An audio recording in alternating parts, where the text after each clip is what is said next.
So yan, meron tayong ngayon i-unbox. Iti-testing natin itong bago kong bili na fog light. So papalitan ako na yung dati ko na knob sight kasi sira na. So yan, ito yung bago kong bili. Susubukan natin yung brand na to kung tatagal. So yan. Ang brand niya is Oxito LED fog light. So yan ito. So ito ay dual, yung tinatawag na yellow and white yung kulay. So mamaya i-explain ko or i-demo ko sa inyo kung paano gumagana yung dual color nito. So yan. So yan, i-testing muna natin yung fog light na dati, i-kumpara natin. So yan, ito yung dati kong fog light. Yan, napakaina, halos walang ilaw. Yan, 15 watts na bulb. Tingnan nyo.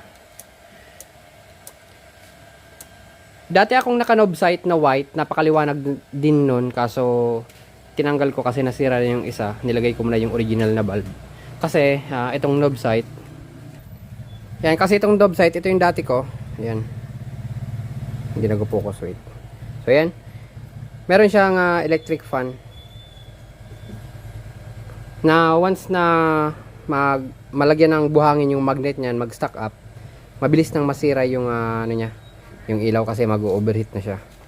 Kasi nasa bandang baba yung pwesto yung fog light. Yan, sa baba.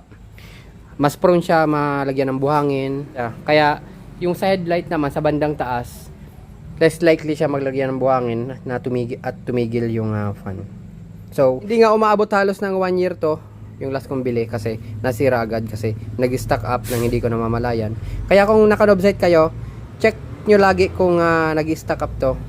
Ang pag-repair lang naman is ikutin nyo manually para mapunta sa gilid yung buhangin and hindi na siya mag-cause ng dragging doon sa loob ng magnet. At ang kagandahan naman itong Oxito na bagong bili natin is fanless na siyang tinatawag. So naka-set na siya as stock yung tawag yan, yung passive cooling na siya, hindi na kailangan ng electric fan. So wala nang mag-i-stack up na fan. So hopefully sana tumagal to. So yan, testingin natin. Tsaka kagandahan din ito is mura lang, nasa around 500 pesos lang ata yung bili ko na to or 600 pesos. Yan. Kung makikita nyo yung bulb nya, yan, dual color. Yan.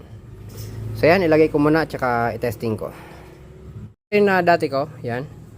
Ay, na mahulog. Bulb lang siya, yung bulb na ilang watts to? 19 watts. Tsaka itong bagong bili natin is 15 watts lang to. Tapos mamaya makikita nyo na sobrang mas maliwanag siya compare sa bulb type. Yan, so yan, kakakabit ko lang. Yan. So yan, testing natin. So yan, very straightforward lang yung pag-operate nito. Ito yung headlight ko. I-off mo natin yung headlight. Tsaka ito na yung fog light. Yan. Yan, kung makita nyo, ang liwanag ng puti niya. Parang headlight din. Pero nakatutok siya sa baba.